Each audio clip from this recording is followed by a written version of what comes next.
Roma 4, Roma 5. Ang paghibalik sa atong maayong relasyon ngadto sa Dios. Busa tungod kay ipakamatarong naman kita pinaagi sa pagtuo kay Jesucristo. Maayo na ang atong relasyon sa Dios. Amen. Nahitabo kini tungod sa gibuhat sa atong Ginoong Jesucristo. Pinaagi kaniya tungod sa atong pagtuo nakadawat kita niini nga grasya. Ug malipayon kita diha sa paglaom nga makaambit kita sa iyang pagkahalangdon ug dili kay kana lang nagatalipay usab kita taliwala sa atong mga pag-antos. Amen. Sayang kita nga pinaagi sa mga kalisod mahimo kitang mainantuson. Ug kung mainantuson kita, malipay ang Dios kanato. Ug kung ang Dios malipay kanato, may paglaom kita nga maayo ang atong kaugmaon.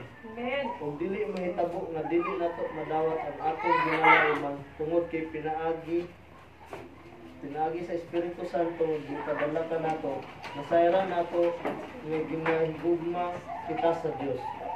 Hunahunaa ra gud ninyo ang paghigugma sa Dios kanato.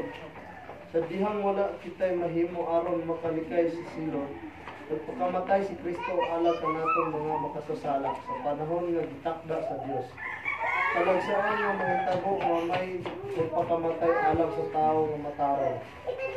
Tingalig adunay magpakamatay alang sa maayo nga tao, apan si Kristo nagpakamatay alang kanato bisan pa o makasasala kita. Amen. Sa ini nga pinaagi, ipakita sa Dios ang iyang paghigugma kanato. Kung tungod kay gipakamatarong na kita karon sa Dios, pinaagi sa dugo ni Kristo, makasiguro gayud kita nga tungod kang Kristo makalikay kita sa umabot nga sulot sa Dios. Kaniadtong mga kaaway kita sa Dios, apan pinaagi sa kamatayon sa iyang anak, ibalik na ang atong maayong mga relasyon kaniya. Amen. Kung karon nga may maayo na kita nga relasyon sa Dios, labi pang luwasan niya kita pinaagi sa kinabuhi ni Kristo.